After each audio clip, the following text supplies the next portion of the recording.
Daily ரொட்டீனோட இன்னைக்கு 20வது நாள். வீட்டில் சாப்பிட்டு அப்படியே காலேஜுக்கு கிளம்பியாச்சு. கிளாஸுக்கு போயிட்டு நல்லா படிச்சுட்டு வீட்டில் காலேஜுக்கு படிக்க அனுப்புனா இங்கே கிளாஸை கட்ட சுற்றினு இருக்கிறான். ஏ பரமா படிடா, ஒழுங்கா படிடா.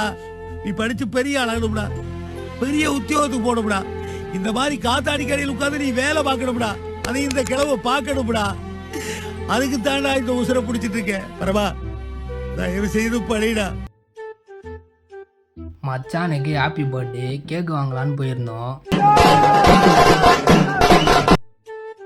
மஜாவா மச்சானுக்கு கேக்கெல்லாம் வெட்டிட்டு பிரியாணியை சாப்பிட்டு வீட்டுக்கு கிளம்பியாச்சு. வீட்டுக்கு வந்ததும் மஜாவா நெல்லிக்காவை சாப்பிட்டு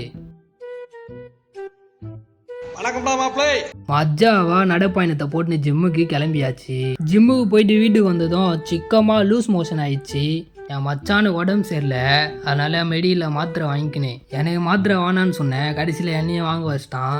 அப்படியே கடைக்கு போயிட்டு பிரெட்டு வாங்கிட்டு வீட்டுக்கு வந்ததும் பாலில் தொட்டு சாப்பிட்டு வாங்கின்னு வந்த மாத்திரையை போட்டு படுத்தாச்சு. ஆரோக்கியமாக இருங்க, நாளைக்கு வீடியோவில் பார்க்கலாம்.